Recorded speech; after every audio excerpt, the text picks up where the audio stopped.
మీరు కనుక నా ముందు వీడియో చూస్తే ఈ వీడియో మీకు అర్థమవుతుంది. ఇంకా ఫైనల్ గా మనమైతే శివాలయంకి అయితే వెళ్ళిపోదామండి.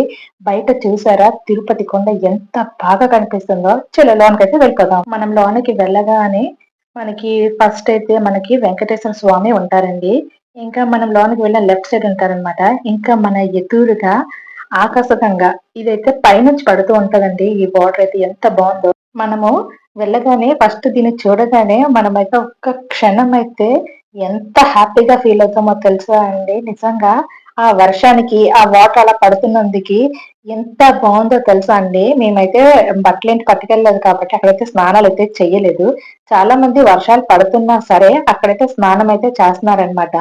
మేము మామూలుగా వెళ్ళి నీళ్లు చిలకరించుకొని ఇంకా మేమైతే శివాలయానికి అయితే వెళ్ళిపోయామన్నమాట. చూసారా ఎంత బాగుందో. ఈ గుడి అయితే నాకు చాలా చాలా బాగా నచ్చిందండి. తిరుపతి వెళ్ళేవారైతే మాత్రం కంపల్సరీ వెళ్ళాల్సిన గుడి అండి. ఇంకా చూసారా వర్షంకి వాటర్ అయితే ఎలా వచ్చేసిందో. ఇంకా మేము నడుస్తున్న మెట్ల మీద కూడా మొత్తం వాటర్ అయితే అయిపోయింది.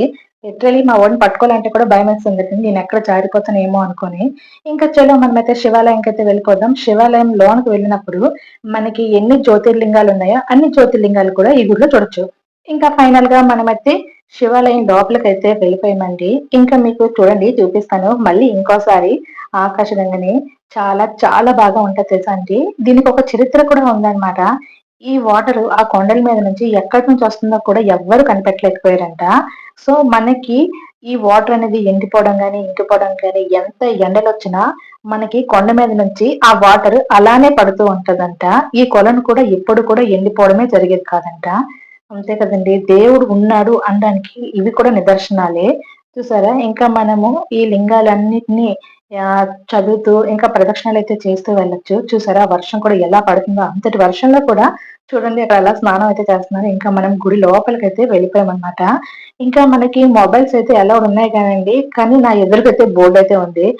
ఇంకా శివాలయం లోపల కెమెరాస్ నాట్ అలౌడ్ అని. అందుకోసమని నేనైతే లోన తీయలేదు. ఇంకా మేమైతే బయటకైతే వచ్చేసామన్నమాట.